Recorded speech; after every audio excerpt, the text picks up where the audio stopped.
अंगूठे का नियम, कभी फ्लेमिंग लेफ्ट हैंड रूल, कभी राइट हैंड रूल, दुनिया भर की कंफ्यूजन बच्चों को हो रही है और अलग अलग तरह की चीजें पूछी जा रही है। कभी जो है धारा बताता है बीच वाली फिंगर, तो कभी धारा अंगूठा बताता है, पता नहीं चल पाता है कि कब हमें कौन सा आंसर लगाना है, उपयोग क्या है। तो आज के शॉर्ट में यानी शॉर्ट के कॉन्सेप्ट वाली सीरीज में मैं आपको एक ही शॉर्ट में ये तीनों चीजें बहुत अच्छे से क्लियर करने वाला हूं। आप ये सवाल देख पा रहे हो, ये सवाल ग्रुप डी परीक्षा 2025 में पूछा गया है। लिखा है कि किसी धारावाहिक कुंडली के कारण उत्पन्न चुंबकीय क्षेत्र की दिशा आप बताओ इनमें से किसके नियम से निकाली जा सकती है। अब आंसर देना, आंसर को आप बाद में दीजिएगा, आंसर को मुझे कमेंट सेक्शन में बताइएगा। पहले मैं आपको बता दूं, ध्यान रखना 3 नियम ग्रुप डी की परीक्षा में सबसे ज्यादा पूछे जा रहे हैं, left hand rule, right hand rule. ध्यान रखना जो लेफ्ट हैंड रूल और राइट हैंड रूल है ये हमारा फ्लेमिंग का है, तो पहले आप इसको समझो। ध्यान रखना फ्लेमिंग का लेफ्ट हैंड रूल चाहे राइट हैंड रूल हो, उन तीनों में ये तीनों फिंगर ऐसे परपेंडिकुलर करनी है। ये अंगूठा हो रहा है, ये तर्जनी हो रही है, बीच वाली फिंगर हमारा मध्यमा हो रही है। जैसे आपने एसबीआई का नाम सुना है वैसे याद कर लो एफबीआई, एफबीआई, एफबीआई, एफबी है, यानी एफ मतलब बल, बल हमेशा अंगूठा होगा, तर्जनी हमेशा क्या हो रही है, तो ये चुंबकीय क्षेत्र हो रही है, और बीच वाली फिंगर हमारा क्या होगा, ये धारा हो रही है, आई मतलब धारा। लेकिन ये चीजें हमारे किसके लिए वैलिड है, लेफ्ट और राइट के लिए वैलिड है। अब मैं आपको बताता हूं करना क्या है। जब भी कभी आपसे लेफ्ट हैंड रूल पूछे, बायां नियम पूछे, तो बायां नियम बी फॉर बायां, बी फॉर बल, ऐसे आप कीजिए, बी फॉर बायां, बी फॉर बल। और बल कहां पर यूज होता है सर, बल यूज होता है मोटर पे, तो फ्लेमिंग के लेफ्ट हैंड रूल का यूज हम लोग मोटर पे करते हैं, और इसकी मदद से किसकी दिशा बताई जाती है, इसकी मदद से हमें बल की दिशा बताई जाती है, चुंबकीय बल की। अच्छा ये बात एकदम क्लियर हो गई। तो लेफ्ट हैंड रूल में अंगूठा बल,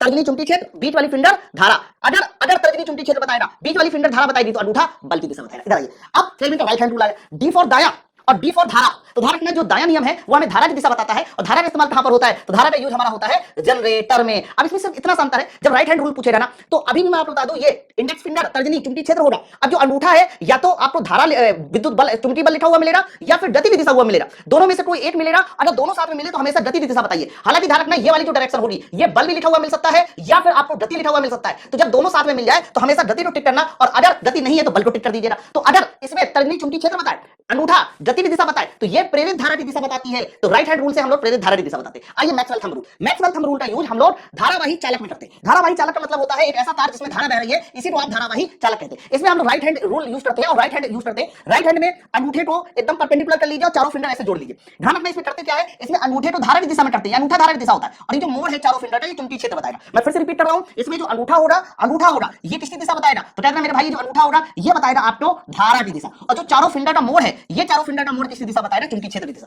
तो जो मैक्सवेल थंब रूल है उसका यूज धारावाही चालक में चुंबकीय क्षेत्र की दिशा निकालने में किया जाता है। मैक्सवेल थंब रूल को हम लोग कई बार स्क्रू रूल के नाम से भी जाना जाता है, ये बात भी आप याद रखो। अब सवाल देखो क्या था, सवाल ये था कि बताओ किसी धारावाही चालक में उत्पन्न चुंबकीय क्षेत्र की दिशा किससे निकाली जाती है। तो आंसर इसका किसके साथ जाएगा सर, इसका आंसर जाएगा राइट हैंड थंब रूल के साथ। थंब रूल जब भी कभी लिखा हुआ मिल जाए तो समझ जाना यहां पर बात हो रही है मैक्सवेल के थंब रूल की। फ्लेमिंग के राइट हैंड और लेफ्ट हैंड अलग है, और थंब रूल जहां लिखा हुआ मिल जाए तो हमेशा आपको मैक्सवेल बताना। कैसा लगा कॉन्सेप्ट, समझ में आया कि नहीं आया, नीचे कमेंट सेक्शन में जरूर बताएं। और एक और बात बता दूं, अगले 7 दिनों के लिए माई पाठशाला एप्लीकेशन में ऑफर स्टार्ट हो गया है, हमारे सारे के सारे बैच कम कर दिए गए हैं। तो ये बेहतरीन मौका है 2026 में माई पाठशाला के साथ जुड़कर रेलवे में एक सीट आपने नाम करने की है।